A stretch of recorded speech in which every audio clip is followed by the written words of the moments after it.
राजकारणात एका भेटीत समीकरणं बदलतात असं आपण नेहमीच ऐकतो, पण कधी-कधी एक भेटीनंतर उलट समीकरणं मोडतातही. मुंबई महापालिकेच्या निवडणुकीचं रणांगण तापलंय. ठाकरे बंधूंचा पराभव झाल्यानंतर अचानक राज ठाकरे वर्षा बंगल्यावर गेले आणि तब्बल पाऊण तास मुख्यमंत्री देवेंद्र फडणवीस यांच्यासोबत बैठक घेतली. लगेच चर्चा सुरू झाली. मनसे महायुतीसोबत येते का? भाजपचे अनेक नेतेही या शक्यतेनं खुश होते, कारण उद्धव ठाकरेंना टार्गेट करायचं पण राज ठाकरेंना हात लावायचा नाही, हा अलिखित नियम सुरू झाला होता. पण 2 दिवसातच चित्र पूर्णपणे पालटलं. राज ठाकरे यांनी राहुल गांधी, शरद पवार, उद्धव ठाकरे यांच्यासारखाच सूर लावत भाजपवर मतचोरीचा आरोप केला. आणि मग काय, देवेंद्र फडणवीस यांनी एका घावात 2 तुकडे केले. कोणी भेटलं म्हणून युती ठरत नाही असं ठाम सांगत फडणवीसांनी राज ठाकरे यांची शक्यता संपवून टाकली. याचा अर्थ काय? महायुती फक्त भाजप शिंदे गट, अजित गट अशीच राहणार की अजून काही खेळी बाकी आहे? आज आपण पाहणार आहोत या घडामोडीचं इनसाइट पॉलिटिकल संपूर्ण विश्लेषण. नमस्कार, मी सूरज कामे आणि तुम्ही पाहताय सत्य पे सत्ता, म्हणजे थोडक्यात पण महत्त्वाचं. मुंबई महापालिकेची निवडणूक म्हणजे महाराष्ट्राचं सेमीफायनल. या निवडणुकीवरून पुढचं राजकारण ठरत असतं, त्यामुळेच प्रत्येक पक्षाचं लक्ष इथे असतं. ठाकरे बंधूंच्या पॅनलचा बेस्ट मतपेढीच्या निवडणुकीत झालेला पराभव हा एक महत्त्वाचा टप्पा होता. त्या पराभवानंतर भाजप नेते उद्धव ठाकरेंवर तुटून पडले, पण राज ठाकरेंबाबत मात्र गप्प होते, कारण मनातलं गणित वेगळं होतं. मनसे महायुतीसोबत आली तर शिवसेना उद्धव गट आणखी कमजोर होईल. याच दरम्यान राज ठाकरे वर्षा बंगल्यावर गेले आणि तब्बल पाऊण तास फडणवीसांसोबत चर्चा केली. लगेच मीडियामध्ये चर्चेचं वादळ. राज ठाकरेंचा महायुतीत प्रवेश. भाजप गोटात सुद्धा हा मुद्दा पसरला गेला, पण 2 दिवसातच समीकरणं पूर्णपणे पालटली गेली. राज ठाकरे यांनी थेट कार्यकर्त्यांच्या मेळाव्यात विधानसभा निवडणुकीत भाजपनं मत चोरी केली असल्याचा आरोप केला. हा सूर होता अगदी राहुल गांधी, शरद पवार, उद्धव ठाकरेंच्या सुरातला. यामुळेच भाजपनं गणित विस्कळीत झालं. आता फडणवीसांसमोर मोठं आव्हान आहे, ते म्हणजे या आरोपांना कसं उत्तर द्यायचं. फडणवीसांनी मात्र जुना राजकीय अनुभव दाखवला. एका गावात 2 तुकडे केले. त्यांनी स्पष्ट सांगितलं, महायुती ठाम आहे. कोणी भेटलं म्हणून युती ठरत नसते. कोणी मला भेटलं म्हणजे राजकीय समीकरणं बदलत नाहीत. महायुती म्हणजे भाजप, शिंदे गट, अजित गट आणि हीच महायुती एकत्रितपणे लढणार आहे. यामुळे राज ठाकरे महायुतीसोबत येतील ही चर्चा त्यांनी एकदम बंद करून टाकली. मात्र इथे 2 गोष्टी स्पष्टपणे दिसून येतात. एक म्हणजे भाजपला उद्धव ठाकरेंना वेगळं ठेवून राज ठाकरे जवळ हवे होते, पण राज ठाकरे यांनी त्यांना टाळलं. दुसरं म्हणजे फडणवीसांनी राज ठाकरेंवर टीका करून महायुतीच्या कार्यकर्त्यांना संदेश दिला, आपण 3च आहोत, इतर कोणी पण नाही. यातच महत्त्वाचं म्हणजे फडणवीसांनी केवळ नकारात्मक भूमिका घेतली नाही, तर उलट राज ठाकरेंवर थेट ताशेरे ओढले. त्यांनी गालिबचा शेर आठवला, दिल बहलाने के लिए खयाल अच्छा है. म्हणजे थोडक्यात भाजपनं मतं चोरली ही केवळ कल्पना आहे, वास्तव नाही.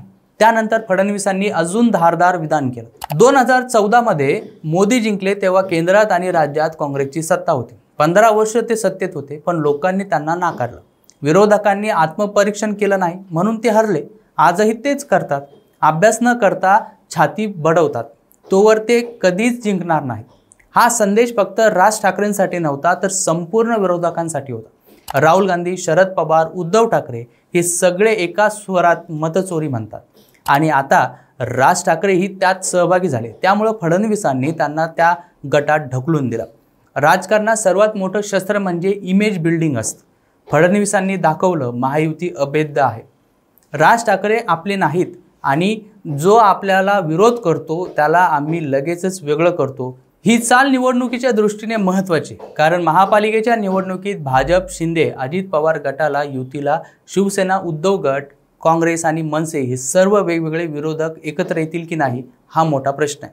राज ठाकरे जर विरोधकांच्या सुरात सूर लावत राहिले तर महायुतीला त्यांच्यापासून फारसा धोका नाही. पण जर त्यांनी अचानक भूमिका बदलली तर काही समीकरणं बदलू शकतात.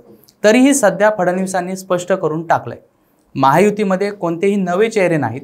आम्ही 3च एकत्र लढणार आहोत आणि आम्हीच जिंकणार आहोत. हे विधान कार्यकर्त्यांना, मतदारांना आणि विरोधकांना 3ही स्तरावर संदेश देतं. एक म्हणजे कार्यकर्ते गोंधळणार नाहीत. दुसरं म्हणजे मतदारांना विश्वास बसेल, महायुती मजबूत आहे म्हणून. आणि तिसरं म्हणजे विरोधकांना थेट टोला बसेल, तुम्ही अभ्यास न करता छाती बडवताय, त्यामुळं तुम्ही हरताय. यामुळं मुंबई महापालिकेचं रणांगण आणखीन तापलंय. ठाकरे बंधूंचा पराभव, राज ठाकरे फडणवीस भेट, मतचोरीचे आरोप आणि आता फडणवीसांचा घाव, या सगळ्यांमुळे निवडणुकीपूर्वीच राजकीय चित्र बदलताना दिसून येत आहे. आता मोठा प्रश्न असा की पुढे होणार तरी काय. राज ठाकरे यांच्या भूमिका नेहमीच गूढ राहिल्या आहेत, कधी उद्धव ठाकरेंसोबत तर कधी भाजपच्या जवळ. पण आता त्यांनीही भाजप मत चोरतो असं म्हणून स्वतःला विरोधकांच्या गटात ढकलून घेतलं. त्यामुळं महायुतीला फायदा झाला की राज ठाकरेंना तोटा. फडणवीस मात्र निर्धाराने सांगतात महायुती एकत्र आहे, तीच लढेल आणि तीच जिंकेल. विरोधक मात्र अजूनही आरोपांच्या ओझ्यातच अडकलेली आहे. महापालिकेची निवडणूक ही केवळ मुंबईपुरतं मर्यादित नाही, तर महाराष्ट्राच्या पुढच्या सत्ता समीकरणाचा पाया आहे. जर महायुती जिंकली तर उद्धव ठाकरे गट आणखीन कमकुवत होईल. जर विरोधकांनी एकत्र येऊन विजय मिळवला तर महायुतीला धक्का बसेल. पण सध्या फडणवीसांनी दिलेला स्पष्ट संदेश आहे, युतीमध्ये कोणतंही नवं समीकरण नाही, आमची तिगडी मजबूत आहे. शेवटी जनता काय म्हणते तेच महत्त्वाचं ठरणार आहे. पण फडणवीसांचं एक वाक्य अजूनही कानावर घुमतंय, जोवर सत्य स्वीकारणार नाही तोवर विरोधक जिंकणार नाही. आता हे सत्य कोणाला भिडतं हेच महाराष्ट्राच्या राजकारणातलं पुढचं पान लिहिणार आहे. तुम्हाला या संदर्भात काय वाटतं ते कमेंट करून नक्की कळवा. अशाच माहितीपूर्ण व्हिडिओसाठी पाहत राहा सत्य पे सत्ता, म्हणजेच थोडक्यात पण महत्त्वाचं. 2 महिन्यानंतर सिंगापूर ब्रांचला प्रमोशन होतंय तुझं. कॉंग्रॅच्युलेशन्स. काय ग, तुला आनंद नाही झाला? मॅडम, तुम्हाला माहितीच आहे की मला पीसीओडीचा त्रास आहे. दिवसभर फटीग असतो, सारखा मूड स्विंग होतो.